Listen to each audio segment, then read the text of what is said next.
Hello guys and welcome back. So let's talk about another possible thing we can do with the functions, which is the keyword arguments. So we can define like print name or print info.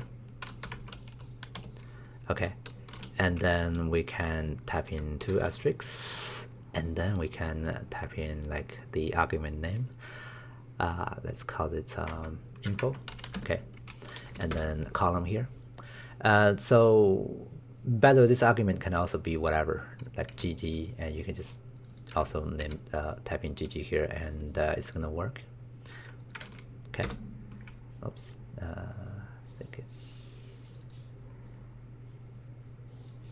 here. We're typing in GG here, right? Oh, how do I number there? Okay, that should work. Anyway, so yeah, it's flexible. It can be something else. Anyway, so here what we can do is we can go ahead and use this to get some data out of the info. And info, because it has two asterisks, it actually is more or less like a dictionary. Let's take a look. So we can do a for loop. And because it's a dictionary, for loop can actually do two things, the key and the value. So key value in actually we need to have like a comma here. So in info dot get atoms, okay, or actually just atoms. And then what we can do is we can print out the key. Okay, and then we can print out, let's do this, so name, right, percentage R, and then age, percentage R, and then percentage, and then key value. Okay, all right. So this function will basically go through the argument you passed in, and you will pass in pairs. Let's actually take a look.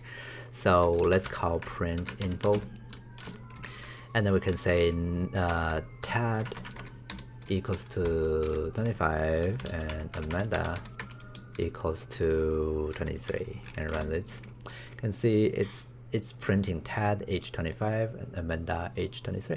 So basically this will go through, if you use this kind of like argument, it's gonna ask for this kind of like inputs, okay? And internally you can get those two key and value pair, okay? So this is named or keyword arguments, okay? And this is how you use those things. All right, so you know, those two things, like the asterisk arguments or as two asterisk argument, basically it's making the function more flexible to allow it to get more possible variations, and you know, this basically is replacing, or more or less replacing, the overloading feature from other languages like C++. All right, I think that's everything we can talk about with function.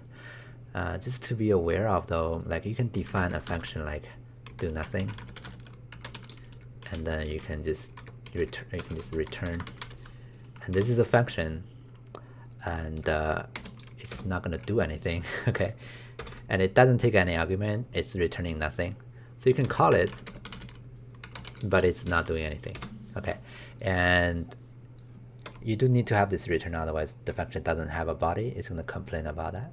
So you can actually have something that is not taking any argument and not returning anything.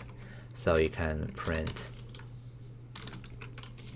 nothing here, and you run do nothing, and you can see it's not doing anything. Okay, so actually here you can see it's not doing anything either.